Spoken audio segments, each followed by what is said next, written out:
અરવલ્લીની ગિરિમાળા વિવાદ મામલે સરકારે સ્પષ્ટતા કરી છે। વન અને પર્યાવરણ મંત્રી અર્જુન મોઢવાડિયાએ સ્પષ્ટ કર્યું છે કે સરકાર સુપ્રીમ કોર્ટના આદેશોનું ચુસ્ત પાલન કરશે અને ખનન મુદ્દે કોઈ બાંધછોડ નહીં કરવામાં આવે।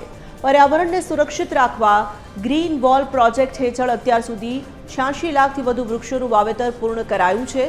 આગામી વર્ષે વધુ 4890 હેક્ટર વિસ્તારમાં હરિયાળી ફેલાવવાનું લક્ષ્ય છે। આપણે ગિરિમાળા જે છે અરવલ્લીની, એમાં કોઈ પણ જગ્યાએ ખનનની કે વ્યાપારી પ્રવૃત્તિ માટેની મંજૂરી આપી નથી અને ભવિષ્યમાં આપવાના પણ નથી। એટલે આપણને ગુજરાતને લાગે વળગે ત્યાં સુધી આ ચુકાદાથી આપણને કશો ફરક પડવાનો નથી। પહેલાં પણ આપણે આખી ગિરિમાળાને પર્વત તરીકે અને અરવલ્લી હિલ તરીકે માન્યતા આપેલી છે અને અત્યારે પણ આપણે એ માન્યતા ચાલુ રહેવાની છે। એટલે આ બાબતે જો કોઈ પ્રચાર થતો હોય તો એ પ્રચારમાં ના આવવા માટે મારી વિનંતી છે।